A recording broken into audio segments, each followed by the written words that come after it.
हो सकता है कि होता हो कि अगर एक लड़की 30 तक पहुंच गई है तो वो अपने से छोटी उम्र का लड़का तो रेयर केसेस है देखेगी।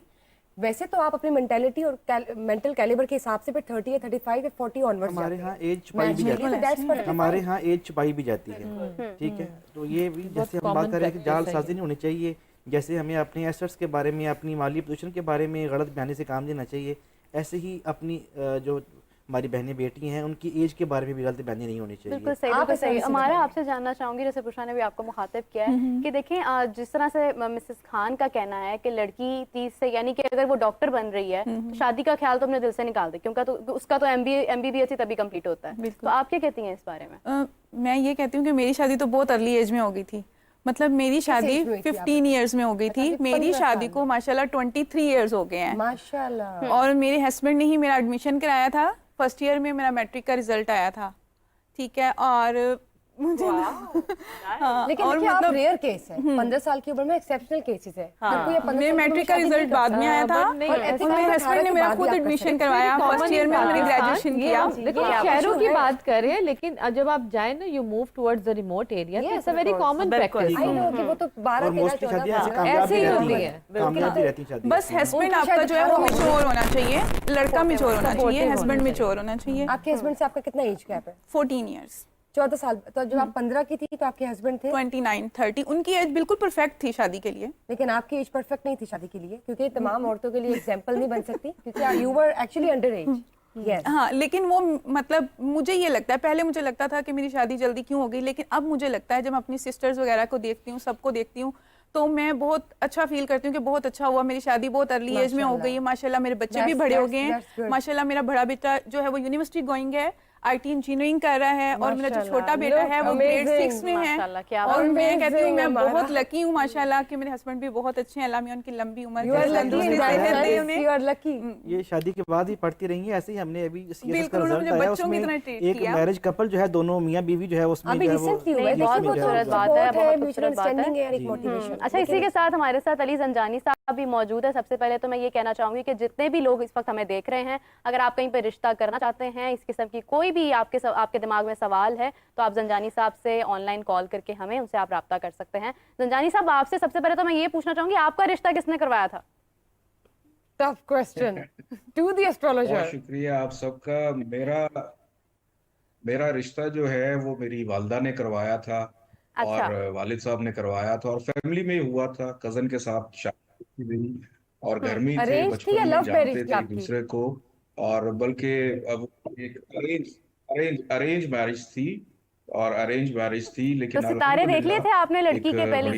सितारे, जो है वो निकाह का वक्त। बिल्कुल। हमारी फैमिली में आपको पता है एस्ट्रोलॉजी है, तो उसके बगैर चलते ही नहीं है। कंपैटिबिलिटी, सितारे, ये सारी चीजें जो हैं वो चेक की गई थी, और उसके बाद ही आगे सिलसिला है वो चलता है। कि दुनिया को तो हम बताते हैं, तो अपने लिए भी हम इन चीजों से इस्तेफादा हासिल करते रहते हैं इन चीजों पे। बिल्कुल, बहुत शुक्रिया। समन साहिबा, आपसे जानना चाहूंगी, जैसे उन्होंने अभी सितारों की भी बात की है, अगर कोई लड़की जो है वो बकौल मिसेस खान के हया और शर्म के पैमाने पर पूरी उतरती है और उसके बाद इसका इस्तिखारा ठीक नहीं आ रहा था, तो ये तो एक अलग ट्रॉमा है। ये तो मुफ्ती साहब से आपको सवाल करना चाहिए, क्योंकि मुझे ऐसा लगता है कि अगर आप इस्तिखारा कर लेते हैं तो फिर उस पे आपको अमल करना बिल्कुल फिर आप लड़की जैसी भी है तो फिर आप तो इस्तिखारा ना करते, और अब अगर कर लिया है ऐसे ही मुफ्ती साहब जी, इस्तिखारा का जो हदीस मुबारका में तरीका मिलता है, जो आपको खुद से करना होता है, जैसे कि जंजानी साहब शरीफ फरमा है, ये तो आदाद से, नाम से, डेट ऑफ बर्थ से, ऐसे चीज़ों से देखते होंगे। तो हमारे यहाँ जो इस्तिखारा का शरई तरीका या हदीस शरीफ में जो मासूर तरीका बताया जाता है, वो खुद करना होता है। बिल्कुल। और उसके लिए आपने ईशा की नमाज के बाद 2 नफल पढ़ के, और उसके बाद दुआ इस्तिखारा है, अल्लाहुम्मा इन्नी अस्तखीरुका बिइल्मी का, थोड़ी लंबी दुआ है। अगर सारी ना आती हो तो मुख्तसर से ही पढ़ सकते हैं, या अलीमु अल्लिमनी या खबीर अखबीरनी, ये पढ़ के भी सो सकते हैं। तो ख्वाब में जो आपको इशारा मिलता है, उसके बाद फिर आपने फैसला करना होता है कि वो इशारा पॉजिटिव है या नेगेटिव है। तो बिल्कुल जब वो इशारा पॉजिटिव मिले तो फिर अल्लाह के भरोसे पे करना चाहिए इसमें। लेकिन अगर आप तब भी बैक ऑफ कर दें, इस्तिखारा अच्छा निकले लेकिन आपका नहीं दिल मान रहा, वैसे ही कुछ और आपकी कंपैटिबिलिटीज नहीं मैच करती, तो मेरे ख्याल से इस पे कंपलसेशन तो नहीं है। सेकंड रिश्ता तो उसका इस्तिखारा कर लें। बिल्कुल, यही हो सकता है। इस्तिखारा मिसेस खान भी हमारे साथ कॉल पर मौजूद हैं। मिसेस खान, आपसे जानना चाहूंगी, कितने ऐसे केसेस आते हैं कि मिसेस खान होते हैं? मेरे ख्याल से कॉल जो है वो हमारी इंटरप्ट हो गई है। जंजानी साहब, आपसे जानना चाहूंगी, आपके पास कितने लोग आते हैं जो इस्तिखारों की तरफ जाते हैं, रिश्ता आ गया, जुड़ गया और फिर इस्तिखारा ठीक नहीं आया तो एक अच्छा भला बनता बनाया रिश्ता जो है वो तोड़ दिया जाता है? बल्कि एक और चीज, इस्तिखारा ठीक निकले, आपके इल्म के मुताबिक कंपैटिबिलिटी नहीं है, या आपके इल्म के मुताबिक कंपैटिबिलिटी है और इस्तिखारा गलत, इस्तिखारा मतलब ठीक नहीं निकला, तो कभी ऐसा कोई केस आपके पास आया है?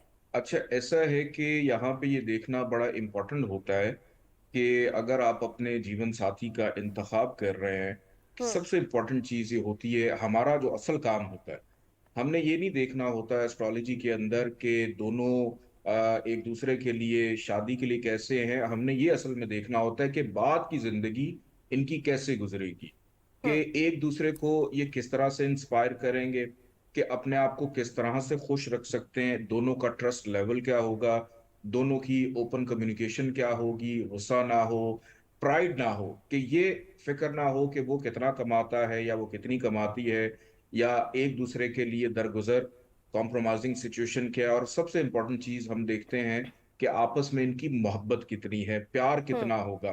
क्योंकि मोस्टली हाँ, मेरे पास जो केसेस आते हैं जो खराब हो जाते हैं, होता ये है कि दोनों मियाँ बीवी की कंपैटिबिलिटी तो बहुत अच्छी होती है, हर चीज से आपने देखभाल के किया होता है, बट मोस्टली ये होता है कि आपके फैमिली में कोई एक ऐसा इशू खड़ा हो जाता है जिसकी वजह से लड़का और लड़की दोनों में इख्तलाफात पैदा होना शुरू हो जाते हैं और वो अपनी चीजों से स्टेप डाउन नहीं करते।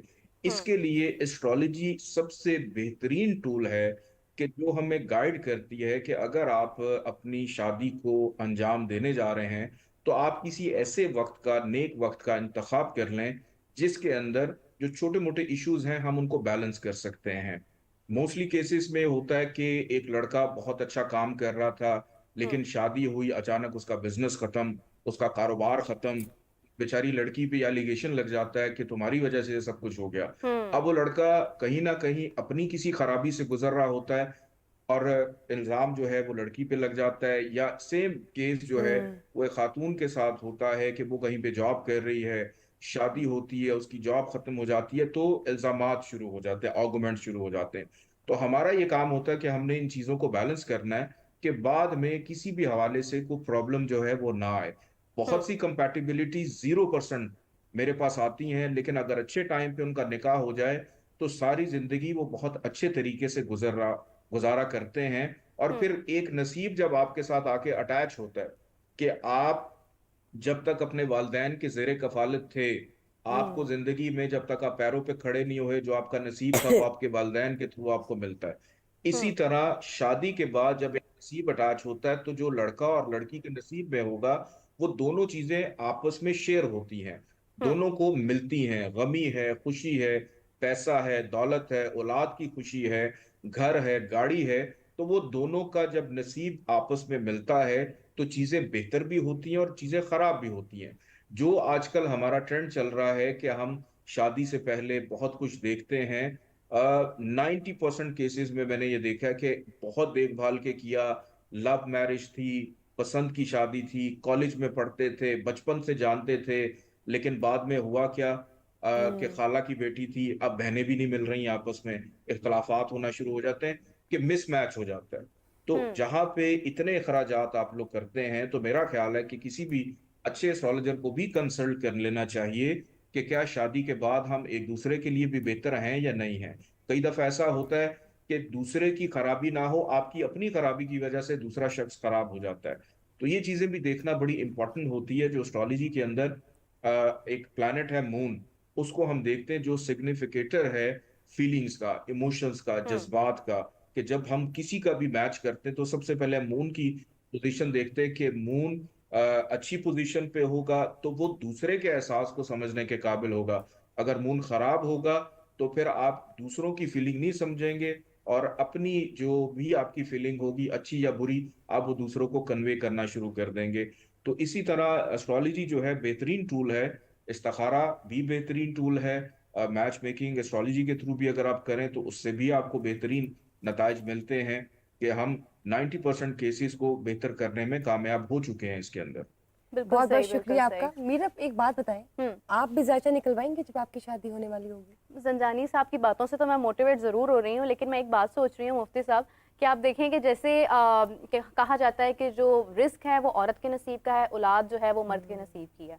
और अगर कोई लड़की शादी करती है और उसका शौहर जो है वो हालात उसके ख़राब हो जाते हैं, तो क्या वो लड़की मनहूस है? हमारे यहाँ कुछ चीज़ें जो है ना, जैसे ये सेल्फ कहा जो है जाता वो ऐसा कहा बताई जाता है जाती ना, हैं। ऐसा ही बोला जाता है। औलाद मर्द के नसीब ऐसा नहीं है। दोनों का इंसान अभी बच्चा अभी माँ के पेट में होता है, जिसमें बारकर में आता है कि बच्चे को अभी जब उसके के जिस्म में रूह डाली जाती है तो उसी वक्त जो है वो उसका रिस्क लिख दिया जाता है। तो ऐसा नहीं है कि सिर्फ जो है वो रिस्क जो है वो औरत के नसीब का होता है, खावंद के नसीब का रिस्क भी होता है। ऐसे ही, और ये बात भी नहीं है कि औलाद सिर्फ मर्द के नसीब की होती है। औलाद के मामले में भी दोनों का अपने अपने नसीब हैं और रिस्क के मामले में भी दोनों के अपने अपने नसीब हैं। तो ये जो हमारे यहाँ समझ लिया जाता है कि इस औरत के आने से घर में जो खुदा न खास्ता इसका आना जो है वो मनहूस हुआ है, ये भी हमारा हिंदुआना कल्चर है।